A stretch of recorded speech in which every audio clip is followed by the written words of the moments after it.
අපි දැන් බලමු ඔයාලා ලංකාවට සල්ලි යවුවට පස්සේ සල්ලි ලංකාවට යන්න පරක් වුණොත් අපි මොකද කරන්න කියලා. අපි මුලින්ම කරන්න ඕනේ අපි ගාව තියෙන කස්ටමර් කොපි වවුචර් එකේ තියෙන කස්ටමර් කෙයා හොට්ලයින් නම්බර් එකට කෝල් කරලා මං දාපු ට්‍රාන්සැක්ෂන් එක තව ශ්‍රී ලංකාවට ගිහිල්ලා නැහැ මට ඒ ගැන විස්තර දැනගන්න ඕනේ කියලා එයාලට කියන්න ඕනේ.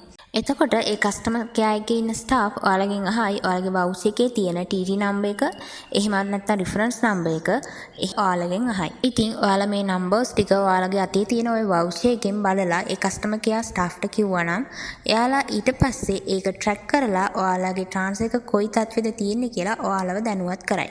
ඉතින් මෙතන ගොඩාක්ම වැදගත් දේ තමයි එතන ඔයාලා කස්ටමර් කෙයා එක්ක ෆෝන් එකේ කතා කරනකොට එයාලා ගොඩාක්ම ඇරබික්, ඉංග්‍රීසි එහෙමත් නැත්නම් හින්දි තමයි කතා කරන්නේ.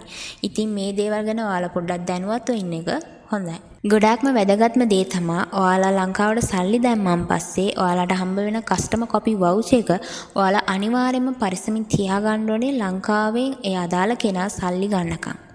ගොඩාක් දුරට බැංක් නිවාඩු එහෙමත් නැත්නම් විශේෂ නිවාඩු එහෙමත් නැත්නම් ඉන්ටර්නෙට් ඉෂුව හින්දා ඔයාලගේ සල්ලි යන එක පොඩ්ඩක් පරක්කු වෙන්න පුළුවන්.